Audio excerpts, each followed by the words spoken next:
2008 के मुंबई हमले से पहले भारतीय और पश्चिमी एजेंसियों को मुंबई पर हमले की साजिश की भनक लगनी शुरू हो गई थी। जाड़े का मौसम शुरू होते होते ताज होटल को निशाना बनाए जाने की खबर भी अमेरिकी एजेंसियों ने जून से नवंबर के महीने के बीच भारत को देनी शुरू कर दी थी। लेकिन यह खबर जरार शाह की जासूसी से नहीं मिली थी। अमेरिकी एजेंसियों ने ब्रिटेन के जासूसों को भी हमले के बारे में आगाह कर दिया था और ब्रिटेन ने लश्कर के आतंकियों के डिजिटल दुनिया में सेंध लगाने में कामयाबी हासिल कर ली और यहीं से जरार शाह आ गया खुफिया एजेंसियों के निशाने पर। दरअसल लश्कर के लिए इंटरनेट को हथियार में बदलने वाले जरार शाह की कहानी यहीं से शुरू होती है। जरार शाह ने न्यू जर्सी की कंपनी से इंटरनेट पर संपर्क किया। उसने खुद को एक भारतीय कारोबारी के तौर पर पेश किया। जरार शाह ने कंपनी को अपना नाम खड़क सिंह बताया। जरार शाह ने यह भी कहा कि वो मुंबई का रहने वाला है। इसके बाद उसने एक VoIP फोन खरीदने की पेशकश की। जरार को VoIP फोन चाहिए था क्योंकि ये इंटरनेट के जरिए काम करता है।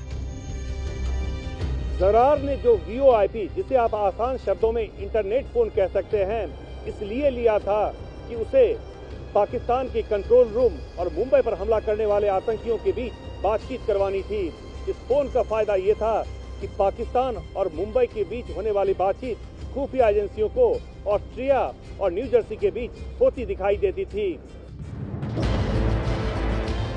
न्यूयॉर्क टाइम्स के मुताबिक जरार शाह ने टूटी फूटी अंग्रेजी में लिखा कि मैं पहली बार VoIP फोन नहीं खरीद रहा हूं, मैं ये सर्विस 2 साल से इस्तेमाल कर रहा हूं।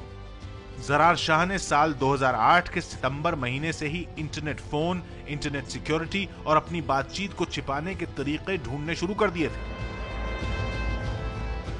जरार शाह ने अपने लैपटॉप पर कमजोर इंटरनेट सिक्योरिटी वाले इलाके, ब्राउजिंग हिस्ट्री छुपाने वाली वेबसाइट और भारत अमेरिका के बीच साझा नौसैनिक अभ्यास के बारे में सर्च किया था। यही नहीं, उसने मुंबई के आसपास के मौसम, छोटे युद्ध और भारत पर हुए पुराने आतंकी हमलों के बारे में भी जानकारी हासिल की थी।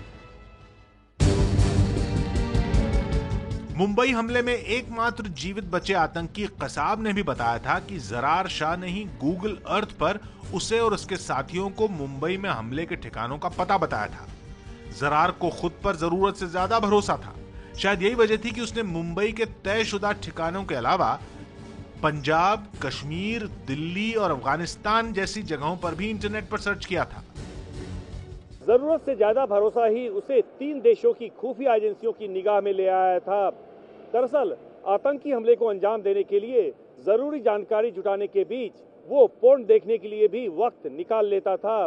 दूसरी वजह यह थी कि न्यू जर्सी की कंपनी ने जब उससे कॉल डिटेल मांगे तो उसने कंपनी को टाल दिया था। मुंबई पर भयावह हमले से ठीक पहले जरार शाह 24 नवंबर को पाकिस्तान के कराची पहुंच चुका था, जहां उसने लश्कर के लिए कंट्रोल रूम तैयार किया। उसी कंट्रोल रूम से जरार शाह और लश्कर के दूसरे आकाओं ने मुंबई में हमला करने वाले 10 आतंकियों की टीम को हर पल निर्देश दिए थे। 25 तारीख को उसके VoIP फोन को कराची के कंट्रोल रूम में चेक किया गया था, लेकिन जरार इससे भी तेज काम कर रहा था। उसने हमले की जिम्मेदारी का ईमेल भी लिखा और मेल भी किया। इसके अलावा इंटरनेट पर 26/11 के हमले से संबंधित जितनी भी खबरें आ रही थी, वो सारी खबरें, छबाद हाउस हो, इसके अलावा ओबेरा होटल हो या ताज होटल हो, इससे संबंधित सारी खबरों को उसने खुद भी पढ़ा और अपने आकाओं को भी सुनाया। ये वो जानकारी थी जिन्हें 3 देशों की खुफिया एजेंसियां लगातार जुटा रही थीं, लेकिन ये जानकारी कभी एक दूसरे से जोड़कर नहीं देखी गई। अगर इन टुकड़ों को जोड़ लिया गया होता तो हमले की तस्वीर 166 जानें निगलने से पहले ही साफ हो जाती और शायद इतनी जानें बच जाती।